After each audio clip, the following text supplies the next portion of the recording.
शुभकरं न स्मरामि क्षन्तव्यो मे पराधः शिव शिव शिव भो श्रीमहादेव शम्भो।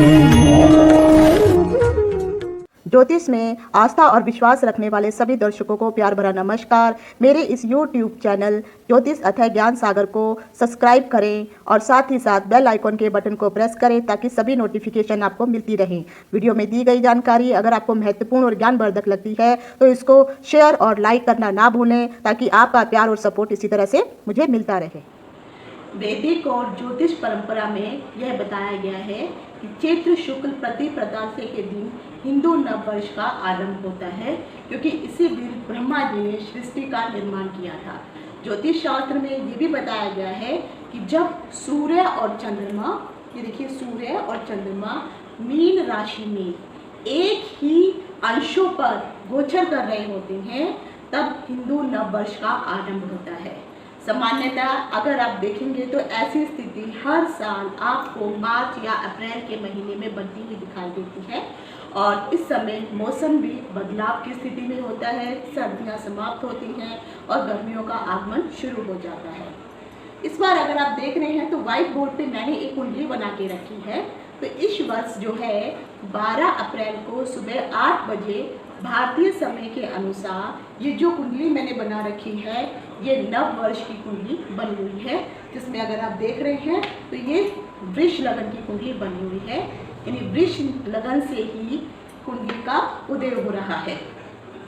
और इस समय इसमें खास बात अगर आप देखेंगे तो सबसे ज़्यादा चौंकाने वाली बात ये है कि संयोग से जो वृष लगन की कुंडली बन रही है, जब भारत 15 अगस्त 1947 को रात्रि के समय जब भारत आज़ाद हुआ था, उस 12 बजे के आसपास वो आज़ाद हुआ था, तो उस समय जो थी वृष लगन की ही कुंडली बन रही थी। और वृष लगन में अगर आप देखेंगे तो राहु ही उस समय विराजमान था। तो इस वक्त भी अगर आप कुंडली देख रहे हैं तो राहु भी इस वक्त विराजमान है। तो इस वर्ष जो हिंदू नव वर्ष की जो कुंडली बन रही है, जो वृषभ लगन के साथ साथ राहु तो है ही है, लेकिन साथ ही साथ यहाँ पर मंगल भी आपको विराजमान दिखाई दे रहे हैं। इसके कारण अगर आप देखेंगे तो बहुत ज़्यादा उथल पुथल और तनाव के संकेत भी नजर आते हैं। ज्योतिष शास्त्र में ये बताया गया है कि नव वर्ष में जब भी कुंडली का उदय होता है और जब उसकी कुंडली पहले जो बनी हुई थी और जब ये नई कुंडली बनती है, उस समय कुंडली का उदय अगर सेम ही स्थिति पे आ जाता है, यानी जब भारत आज़ाद हुआ था उस समय भी वृषभ लगन था और इत्तेफाक से जो 13 तारीख का जो ये 12 तारीख अप्रैल के हिसाब से जो कुंडली बनाई गई है, उस समय में वृषभ लगन ही है और वृषभ लगन में राहु ही बैठा हुआ है और उस समय भी आज़ादी के समय भी राहु ही बैठा हुआ था। तो जब भारत की स्थापना हुई थी तो वो वाली कुंडली और ये कुंडली एक समान होने पर ऐतिहासिक बदलाव आपको जरूर दिखाई देने वाले हैं। और ये आने वाला समय आखिर भारतवर्ष के लिए कैसा रहने वाला है, भारत को क्या लाभ प्राप्त होगा, क्या हानि होगी, इस साल भारत और भारतवासियों के ऊपर क्या शुभ या अशुभ प्रभाव पड़ने वाले हैं, इन सभी चीज़ों की जानकारी लेकर के मैं डिम्पल शांडिल्या ज्योतिष अथय ज्ञान सागर के माध्यम से अपने सभी नए और पुराने दर्शकों का बहुत बहुत स्वागत करती हूँ। नमस्कार और आप सभी को हिंदू नववर्ष की हार्दिक शुभकामनाएं। जैसे अगर आप ये कुंडली देख रहे हैं, इस कुंडली के अनुसार जो मैं आपको बताने की कोशिश कर रही हूँ कि वृष लगन की कुंडली बन रही है और जो ये नक्षत्र है रेवती नक्षत्र है, क्योंकि चंद्रमा उस वक्त जो है रेवती नक्षत्र में, रेवती नक्षत्र बुध का नक्षत्र होता है, उस बुध के नक्षत्र में विराजमान है। और लास्ट में एक चीज़ ये भी बताऊंगी कि आखिर ये संवत्सर होता क्या है, इसका अर्थ क्या है। सब हमेशा सुनते रहते हैं क्या संवत्सर है। 13 अप्रैल 2021 को विक्रम संवत्सर 2078 जो हिंदू नव वर्ष के अनुरूप बनाया जाने वाला है, ये नया संवत्सर लगने वाला है। और इसका प्रारंभ जो है 13 तारीख को हो रहा है। शास्त्रों में अगर आप देखेंगे तो कुल मिलाकर के 60 संवत्सर बताए गए हैं। हिंदू नववर्ष में 2078 पर इस बार 90 साल बाद अगर आप देखेंगे तो एक अद्भुत संयोग बन रहा है। वो संयोग क्या है वो भी मैं आपको बताने वाली हूँ। सबसे पहले मैं बताती हूँ कि आखिर संवत्सर होता क्या है और इसे कितने भागों में बांटा गया है। संवत्सर का अर्थ होता है 12 महीने की अवधि। यानी अगर आप देखेंगे तब सूर्य के सिद्धांत के अनुसार जब हम गणना करते हैं तो जो सूर्य है वो संवत्सर के अनुसार अगर आप देखेंगे तो बृहस्पति के आधार पर जो है इसका निर्धारण किया जाता है। होता क्या है कि जो बृहस्पति है वो 12 साल के बाद दोबारा उसी राशि पे आता है तो उसको 12 साल का समय लग जाता है। तो जैसे मान लीजिए बृहस्पति अगर यहाँ पर बैठे हुए हैं तो यहाँ पर बैठने के लिए उनको 13 साल लगेंगे वापस यहाँ आने में, लेकिन 12 साल में मीन राशि तक का वो चक्कर पूरा कर लेंगे। तो जो उन्होंने एक साल से मतलब अगर उनका मीन राशि से शुरू होता है तो अगले 12 साल के बाद वो दोबारा जो है वहाँ पर पहुँचेंगे। तो इसी को ही हम संवत्सर के नाम से जानते हैं। और 12 सालों का जब ये पूरा चक्कर पूरा कर लेते हैं तो इसी के अनुसार कुल मिलाकर के 60 संवत्सर बनाए गए हैं। और इन 60 संवत्सरों को 3 अवधियों में यानी 3 हिस्सों में बांटा गया है। जो पहला हिस्सा है संवत्सर का, उस हिस्से को हम जो है उस संवत्सर को जो है ब्रह्मा जी के साथ जोड़ते हैं। जब ब्रह्मा जी के साथ उस संवत्सर को जोड़ा जाता है तो इस संवत्सर को कहा जाता है ब्रह्म विशंति। तो ब्रह्म विशंति जो है ये पहला 30 साल जो होंगे ये ब्रह्म विशंति जो 3 हिस्से किए गए हैं उनमें से जो पहला होगा वो ब्रह्म विशंति यानी 20-20 के हिसाब से, तो पहला ब्रह्म विशंति कहलाएगा। उसका जो दूसरा भाग है वो विष्णु जी के साथ जोड़ा जाता है जिसको हम विष्णु विशंति कहते हैं। और उसके बाद जो उसका अंतिम भाग है उसको शिव के साथ जोड़ा जाता है जिसे शिव विशंति का नाम दिया गया है। संवत्सर का मतलब होता है हिंदू नववर्ष। जब प्रत्येक वर्ष का संवत्सर के अनुसार जो है हम उसे अलग अलग नाम देते हैं। तो शास्त्रों में 60 नाम दिए गए हैं संवत्सर। और जो विक्रम संवत होता है, विक्रम का अर्थ होता है सन। तो सन के अनुसार जैसे अभी भारत में अगर पूरे विश्व के अनुसार देखेंगे तो अभी 2021 चल रहा है, लेकिन अगर हिंदू कैलेंडर के अनुसार अगर हम देखेंगे तो 2078 आने वाला है। तो 2078 वृषभ लगन और रेवती नक्षत्र में शुरू हो रहा है। इस बार उस दिन अगर आप देखेंगे तो अमावस्या का दिन भी है। और नव संवत्सर के दिन जैसे मैंने कहा कि जो सूर्य है और जो चंद्रमा है दोनों उस दिन मीन राशि में रहने वाले हैं और दोनों समान ही अंशों पर रहने वाले हैं। यानी आप कह सकते हैं कि जो चंद्रमा का जो उदय होने वाला है वो उसी दिन होने वाला है, यानी 13 तारीख को ही चंद्रमा का उदय हो रहा है। तो 13 अप्रैल को जो शुरू हो रहा है नव संवत्सर, उस दिन अगर आप देखेंगे तो दिन और उस दिन रात को 2:32 पर सूर्य जो है वो मेष राशि में चले जाएंगे। इससे जो है उनकी मेष की संक्रांति भी हो जाएगी। और सूर्य जब मेष राशि में जाएंगे तो सूर्य उस समय उच्च के बन जाते हैं जहाँ पर पहले से ही शुक्र विराजमान होंगे। और इस बार अगर आप देखेंगे तो हिंदू नववर्ष में जैसे मैंने कहा एक गजब का संयोग बन रहा है। और ये जो संयोग है 90 साल बन रहा है। आखिर ये संयोग क्या है अब मैं इसके बारे में आपको बता रही हूँ। जैसे मैंने आपको बताया कि चैत्र मास की प्रतिपदा को जो 13 तारीख है उस दिन जो है मंगलवार है, अप्रैल के दिन। तो शास्त्रों में कहा गया है कि जिस दिन प्रतिपदा शुरू होती है, जिस वार को शुरू होती है या सूर्य जिस दिन उदय होता है उस दिन जो भी वार पड़ रहा होता है, यानी प्रतिपदा की तिथि मंगलवार के दिन पड़ रही है तो उस ही दिन को हम राजा के नाम से पुकारते हैं। तो यानी इस बार का जो राजा बनने वाले हैं वो देवताओं के जो सेनापति हैं मंगल, नवग्रहों के जो सेनापति हैं वो मंगल हैं। तो मंगल इस बार के राजा बनने वाले हैं। और संयोग से अगर आप देखेंगे तो 13 अप्रैल को सूर्य जो है जैसे मैंने कहा कि मेष राशि में भी प्रवेश करने वाला है तो उस दिन मेष संक्रांति भी लगने वाली है। और जिस दिन और जैसे मैंने पहले भी आपको बताया कि जब सूर्य संक्रांति करता है तो सूर्य जिस जगह पर जाते हैं, जिस राशि में जाते हैं तो वहाँ पर जाकर के वही मंत्री बनते हैं। तो सूर्य हैं वो मेष में जा रहे हैं तो मेष का स्वामी खुद मंगल है। तो इस बार जो मंत्री का जो पद है, जो सेनापति का पद है वो भी मंगल ग्रह के हिस्से में आ रहा है। तो यानी आप कह सकते हैं कि 90 सालों बाद, कई दशकों बाद ऐसा हो रहा है कि जिस ग्रह ने राजा की पदवी संभाली है उसी ग्रह ने ही सेनापति की पदवी भी संभाली है। और ऐसा 90 सालों बाद हो रहा है। लेकिन अगर आप देखेंगे तो मंगल जो है एक क्रूर ग्रह है और साथ ही साथ राहु जो है षड्यंत्रकारी ग्रह है। और राहु इस वक्त जो है अपनी उच्च राशि में ही विद्यमान है। हालांकि राहु सिर्फ नवग्रहों में मंगल ग्रह के साथ से ही डरता है, लेकिन इस वक्त प्रॉब्लम क्या हो रही है कि राहु जो है खुद उच्च राशि में विराजमान है और मंगल जो है वृष राशि में आए हुए हैं। तो यहाँ पर देखेंगे तो राहु इस वक्त ज़्यादा बली है, ज़्यादा मजबूत है।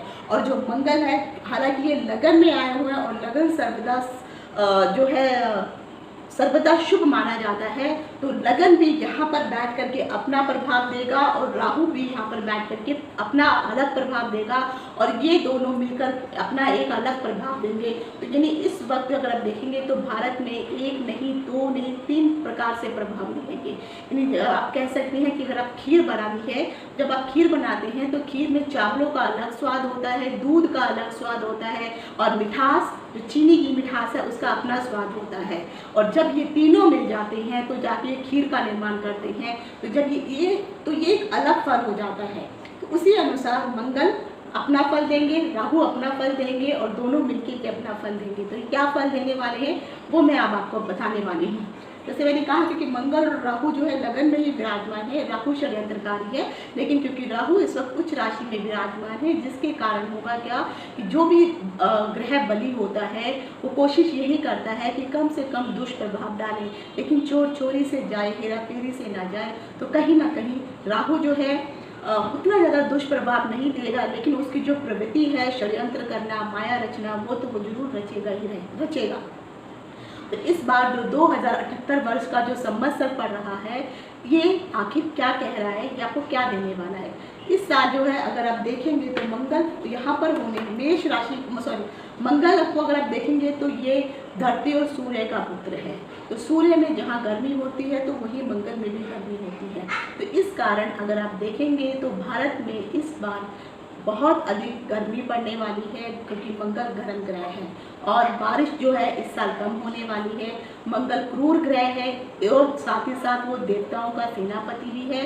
तो इस वक्त जो संवत आने वाला है 13 तारीख को, दुर्घटनाएं बहुत अधिक होंगी, क्योंकि राहु भी विराजमान है और राहु और मंगल जो है राहु जो है कहीं ना कहीं अपना दुष्प्रभाव दिखाएगा, षड्यंत्र रचेगा। क्योंकि जब दो आपस में लड़ते हैं, हालांकि ये दोनों शत्रु ही हैं, दोनों ही क्रूर ग्रह हैं, लेकिन मंगल से राहु कंट्रोल में आता है, लेकिन यहाँ पे कंट्रोल होने वाली स्थिति नहीं है। तो दोनों ही अपना प्रभाव दिखाने वाले हैं। तो इस वर्ष दुर्घटनाएं बहुत अधिक होने वाली हैं, विनाश की मात्राएं बढ़ जाएंगी, हिंसा होगी, भूकंप वगैरह अधिक होगी। हालांकि जब मंगल है जो सेनापति है, तो आप कह सकते हैं कि जो पुलिस वाले हैं उनका भी कहीं ना कहीं षड्यंत्र बढ़ता जाएगा, रोब बढ़ना शुरू हो जाएगा। और जो लोग जल थल वायु सेना से जुड़े हुए हैं उनके ऊपर भी जो है उनके द्वारा भी कहीं ना कहीं कुछ ना कुछ जो है चीज़ें आपको दिखाई दी, उथल पुथल आपको दिखाई देंगी। और इस साल जैसे मैंने कहा कि मंगल अग्निकारक ग्रह है, तो भारत में अग्नि की मात्रा बहुत अधिक हो जाएगी, यानी आग जलने की और अग्नि की जो दुर्घटनाएं होंगी वो बहुत अधिक आपको दिखाई देने वाली होंगी। हालांकि मंगल जो है शल्य का, ऑपरेशन का भी कारक है।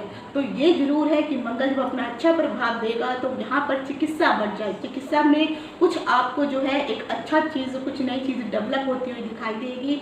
और मंगल जो है कैंसर का भी कारक होता है, तो हो सकता है कि शायद कैंसर से संबंधित कोई एक अच्छी मेडिसिन बन जाए, कोई अच्छी दवाई या वैक्सीन कोई निकल जाए जिससे कैंसर की भी रोकथाम हो सकती है। तो शल्य चिकित्सा में मंगल अपना शुभ प्रभाव देने वाले हैं। लेकिन ये जरूर है कि दोनों आपस में मिलकर दुर्घटनाएं तो बहुत अधिक बढ़ाने वाले हैं, दुर्घटनाओं के मामले बढ़ने वाले हैं। और हालांकि देखा जाए जो वृष राशि है, वृष राशि के स्वामी कुछ शुक्र जो है द्वादश भाव में बैठे हुए हैं, और जो वृष राशि है ये महिलाओं को इंडिकेट करती है। तो औरतों से संबंधित भी कहीं ना कहीं प्रॉब्लमें होनी शुरू हो जाएंगी, उनको प्रताड़ित करना, उनको परेशान करना, इस प्रकार के मामले आपको दिखाई दे सकते हैं। और दूसरा खासकर क्योंकि जो राहु है वो विजातीय ग्रह है और यहाँ पर राहु उच्च का होकर के बैठा है, तो कहीं ना कहीं अगर आप देखेंगे तो जो हमारे दुश्मन देश हैं, जो हमारे धर्म के विरुद्ध है, तो ऐसे लोगों का हमारे ऊपर जो है कहीं ना कहीं किसी न किसी रूप से दबाव डालने की कोशिश की जाएगी। पर वो दबाव को भारत किस हिसाब से टैकल करता है, ये आने वाले समय में आपको दिखाई देगा। इस साल जो है राजनीतिक उथल पुथल बहुत अधिक होने वाली है, प्राकृतिक आपदाएं बढ़ने वाली हैं, और इस वर्ष अगर आप देखेंगे तो आंधी तूफान भी बहुत अधिक हो जाएंगे, जिसका कारण होगा गुरु अगर आप देख रहे हैं तो, क्योंकि गुरु इस वक्त जो उस दिन जब आप देखेंगे कि 6 तारीख को गुरु ने अपना राशि परिवर्तन भी कर लिया है, वो यहाँ पर मकर की राशि में आ गए हैं। मकर जल तत्व की राशि है और वो पहले कुंभ राशि में, ये कुंभ राशि में है, और कुंभ राशि जो है वायु की राशि है, ये वायु तत्व की राशि है, और गुरु वहाँ पर आके, तो गुरु जहाँ पर जाते हैं वहाँ पर स्थान हानि करते थे, इसीलिए आंधी और तूफान की मात्राएं बहुत अधिक बढ़ने वाली हैं। और जो शनि है वो अपनी मकर राशि में ही विराजमान है, अभी और चलेंगे ये, तो 1.5 साल और रहने वाले हैं। तो यहाँ पर बैठ के जो शनि है, जल तत्व की मात्रा यहाँ पे जो है शनि के द्वारा दर्शाई जाती है, क्योंकि जो मकर राशि है वो जल तत्व की राशि है, तो इसीलिए जल की जो वर्षा होगी वो कम होगी, सूखा भी पड़ सकता है।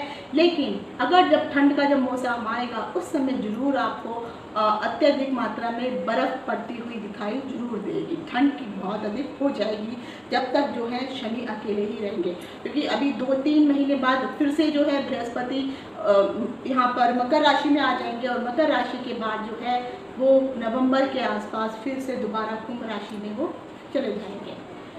इस बार का जो ग्रहों का, जैसे मैंने आपको सहयोग बताया है, जो भारत की जनता के लोग हैं, इस बार कहा गया है, मतलब ये अगर ग्रहों की परिस्थिति अगर आप लोग देखते हैं तो अन्य ग्रंथों में कहा गया है कि मंगल के राजा बनने पर, और मंगल ही जब मंत्री भी बनता है, तो देश का राजा यानी जो देश की जो सरकार है, जो हमारे प्रधानमंत्री हैं, वो बहुत ज़्यादा जनता के प्रति जो है कि जनता के हितों के प्रति अगर आप देखेंगे तो कुछ ना कुछ प्रतिकूल निर्णय लेने वाले हैं, ताकि वो उनके आगे भलाई के बारे में सोचेंगे।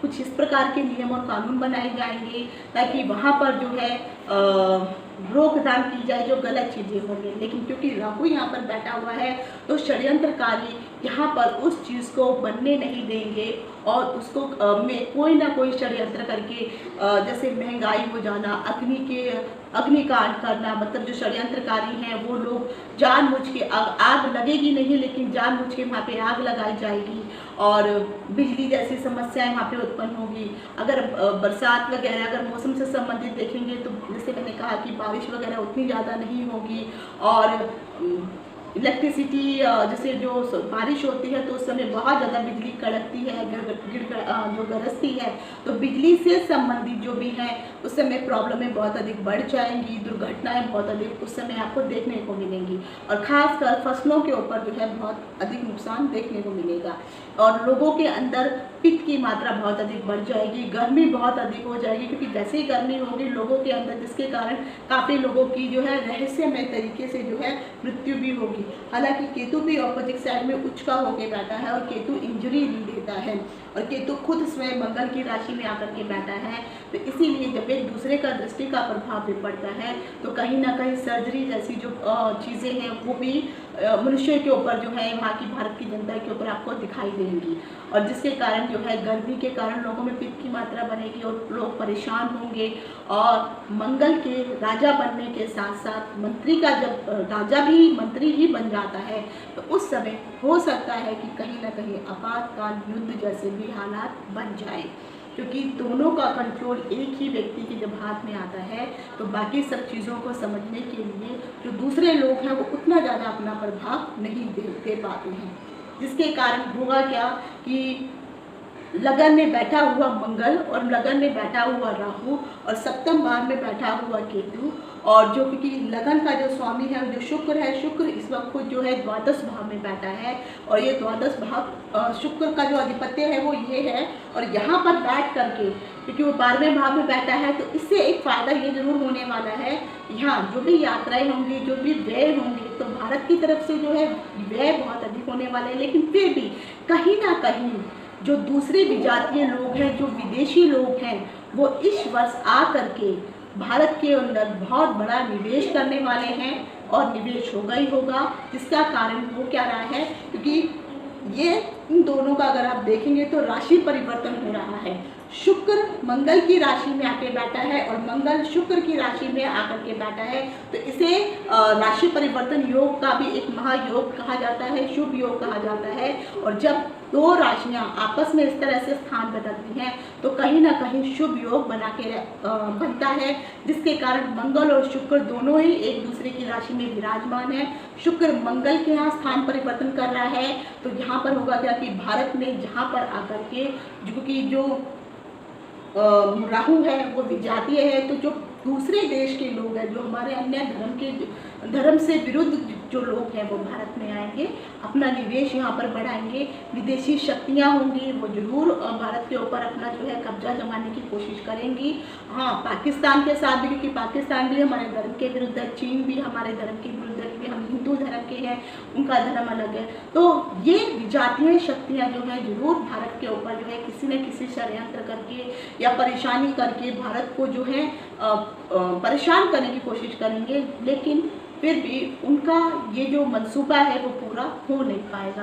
और कहीं ना कहीं अगर देखा जाए तो यहाँ पर रह करके, क्योंकि सूर्य बुध चंद्रमा लाभ भाव में आकर के बैठे हुए हैं, तो ये तीनों यहाँ पर लाभ भाव में तीन ग्रहों का होना, और तो यहाँ पर भी देखा जाए तो शुक्र की जो तीसरी दृष्टि है वो यहाँ पर पड़ रही है, और सॉरी शनि की तीसरी दृष्टि पड़ रही है, और शुक्र की पांचवी दृष्टि भी पड़ रही है। तो कहीं ना कहीं लाभ में भी थोड़ा सा अवरोध आएगा, लेकिन उसके बावजूद अगर एक चीज़ आपने ध्यान से देखी होगी, क्योंकि जो भी सारे ग्रह हैं ये केतु और राहु के बीच में आ गए हैं, और जैसे मैंने आपको बताया है जब काल सर्प योग की कुंडली बनती है तो ये जो इस वक्त जो योग बना हुआ है ये विपरीत काल सर्प योग बना हुआ है, और शास्त्रों में कहा गया है जो विपरीत काल सर्प योग होता है वो शुभ योग माना जाता है। तो कहीं ना कहीं ये काल सर्प योग जरूर बन रहा है, लेकिन फिर भी आपके लिए, भारत के लिए, भारत की जनता के लिए शुभता लेकर के आ रहा है। तो आज यही तक, इति शुभम, नमस्कार।